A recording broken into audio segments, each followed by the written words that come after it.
For anything to get done, you have to negotiate with the Senate. And that brings us to today's nonsense around David Leyonhjelm. Now, this is the headline of a piece that Malcolm Farr wrote. Malcolm Turnbull won't take David Leyonhjelm's shotgun demand off the negotiating table. Let me explain. So, David Leyonhjelm did a deal with Tony Abbott to bring a shotgun called the Adler shotgun to be able to bring that into the country. Now, this is a gun that could shoot 7 bullets, not all at once. You have to do the lever action. This, in fact, is the gun that we're talking about here. You have to pull this thing down 1, 2, 7 times for to be able to fire. Now, currently, there is a version of this gun where you can put 5 bullets in it, and that's legal. But for some reason, 7 is a major problem. Now, before you think, well, hang on, this is because this is some incredible new piece of technology that is a new high-powered evil weapon that's going to mow people down in the streets. The lever-action shotgun has been available for sale in Australia for 150 years. It was not banned in 1996 when so many other guns were. And other rifles that you can use in Australia, you can have as many as 10 shots. So it's a completely arbitrary line in the sand that David Leyonhjelm says maybe we should get rid of, because if other guns can shoot 10 bullets in a magazine, why can't this one shoot 7? After all, the actual gun is no different than other ones that are around. The actual mechanism has been around for 150 years, and there's already a gun that shoots 5 bullets. And don't you love some of the reporting that's been around this, man? Lethal guns.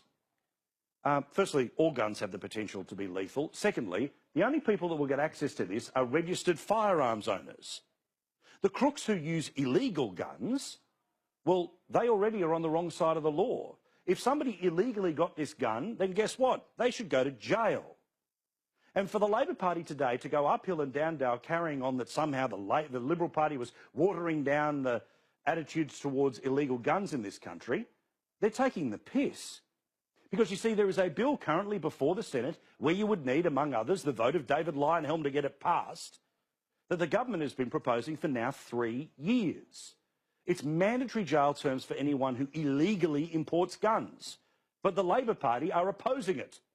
So the Labor Party today, with the help of the press gallery, was able to take the moral high ground against a gun that basically already exists, that shoots fewer bullets than ones already on the market and uses exactly the same rounds as a similar gun with the same action that's been around for 150 years that fires 2 fewer bullets. So the real story is that David Leyonhjelm got dudded. And David Leyonhjelm is angry about this, about a deal to get this gun over the line, and he got dudded. He was previously promised, apparently, by Tony Abbott.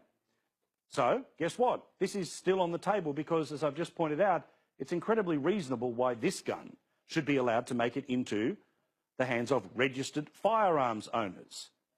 But today, the headlines out of the press gallery were guns for votes, trading away, and horse trading apparently is a brand new and evil thing, where a government has to break one of its central promises in order to maintain power.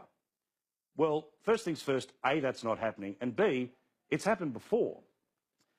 Remember 2010, when the Prime Minister in this picture, and I'm not talking about Bob Brown, remember she went on telly, there will be no carbon tax under the government I lead, and then did a deal for power that meant she had to introduce the tax.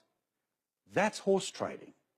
David Leyonhjelm was using his power to negotiate, just as Bob Brown did. I don't fault a senator for asking. The question is, what does government do?